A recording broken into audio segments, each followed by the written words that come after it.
A good writer must also be a good reader.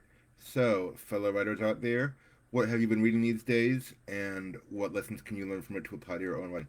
It's Sam with a Friday video for you. I'm going to answer those questions for myself in just a moment. Actually, I probably just should jump into it because I don't have a big update to give on my own writing progress. I've said in previous videos, I'm working on revising my introduction of my books so I can then revise my pitch and send it out to publishers. I think there's a video I did about 2 weeks ago about details on that if you want to go back and hear it. But yeah, I'm still working on that, still in progress. It's taking me slow time because I've got other projects going on too and other things of life. But yeah, I'm gonna do it. Hopefully within not too long from now, maybe a couple months.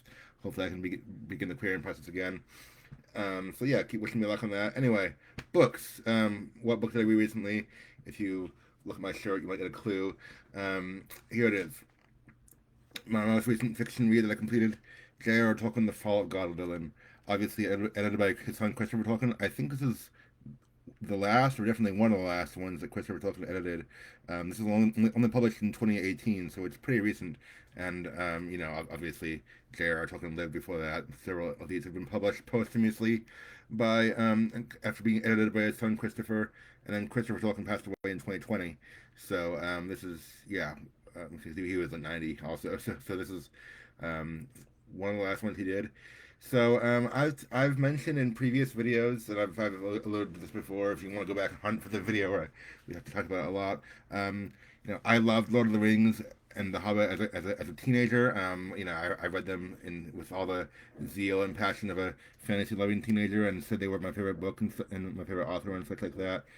And just as an adult, I still like them, but I haven't read them in like 20 years. Yeah, probably so, or maybe 15, but still, a long time, long time. Um, and just as an adult, I realized, when I have limited time, limited focus, limited enthusiasm, if I'm being honest, um, Tolkien is not my first go-to. I still appreciate what he's done and for the literary world and everything, but his books require greater focus and greater concentration. His writing style is different, so it's not always what I go to for easy escapist fiction.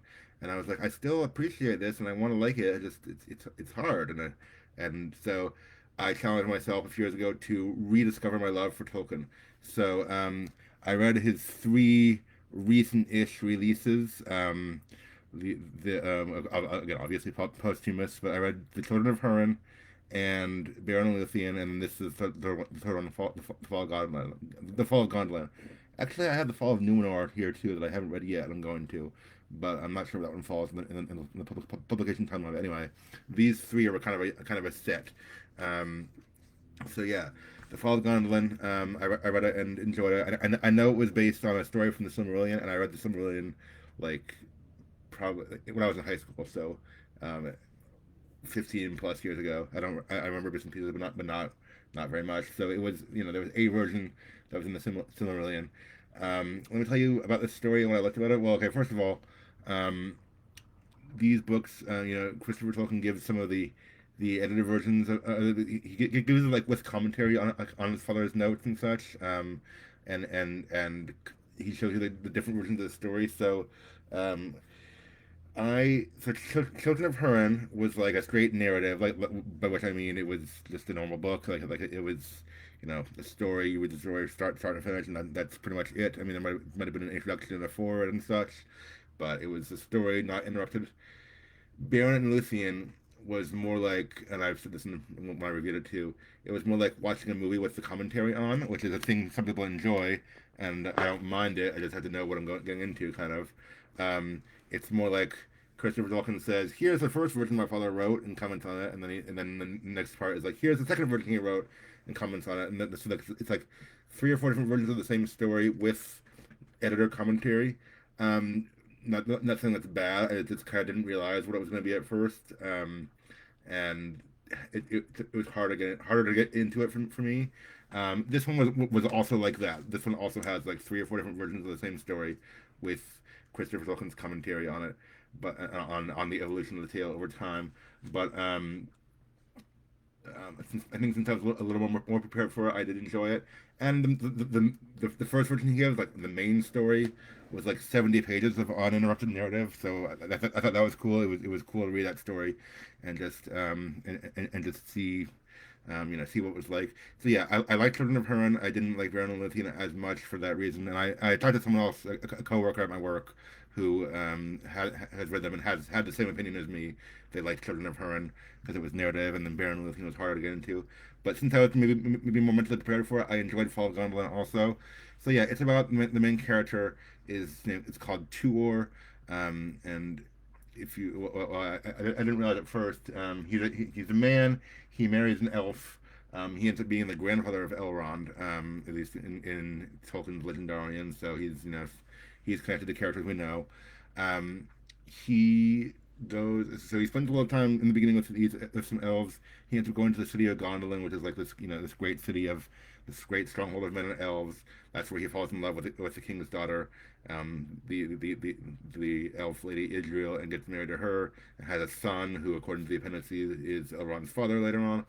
And they live there in peace for some years. But Melkor is scheming to to overthrow the city. If you don't know the legends, Melkor, also called Morgoth, is like the Satan figure of this world. He's even higher up in the bad guy clan than Sauron is, and he's like plotting to overthrow them and wants to destroy this city. So eventually, someone betrays them, and they do find out.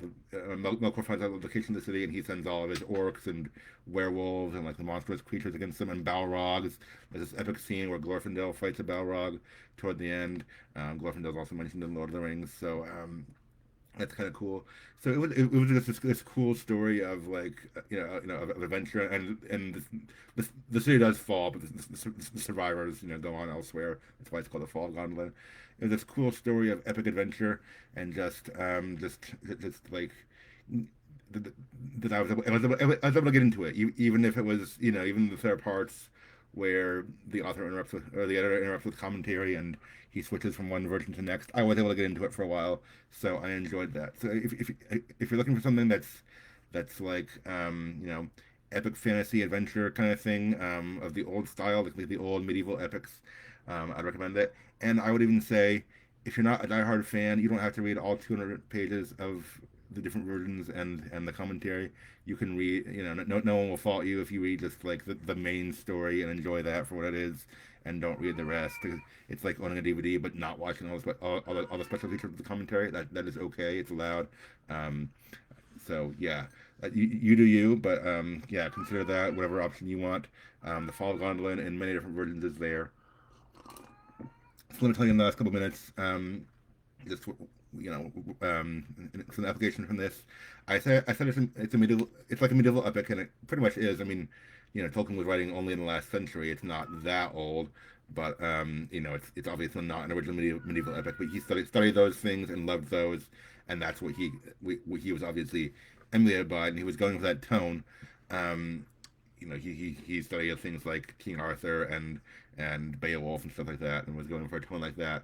And so just the language and style is elevated. On purpose. Obviously, Tolkien knew what the effect he wanted to achieve, and what he was going for. So there'll be times when it says like, "And great was his fall," or like the city fell and great was its fall. Or I just noticed like he gives he gives a battle scene and he doesn't like go play by play this person hit that person or this person shot an arrow and like he was struggling to recover or anything like that. He doesn't go play by play. He just kind of gives this overarching thing like they had a battle and then this man fell and great was the fall and they had and and and and just kind of gives you the big picture because I think that's like the style of the legends and myths that he's basing it on and kind of going for.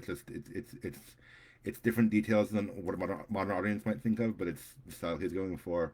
Um, on that note, there's a meme floating around. Some of you might have seen George R. R. Martin, who of course is a known modern fantasy author, is giving some criticisms of Tolkien. And here's one thing he said that's in this meme that I've seen going around. This is George R.R. Martin, author of Game of Thrones and A Song of Ice and Fire. He says Tolkien can say that Aragorn became king and reigned for 100 years, and he was wise and good. But Tolkien doesn't ask the question, what was Aragorn's tax policy? Did he maintain a standing army? What did he do in times of flood and famine? And what about all those orcs?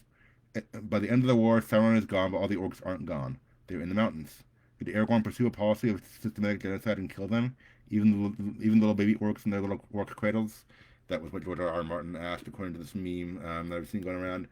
And I've seen that posted in Tolkien groups, and people are like criticizing Martin for asking those questions, and how dare you criticize Tolkien?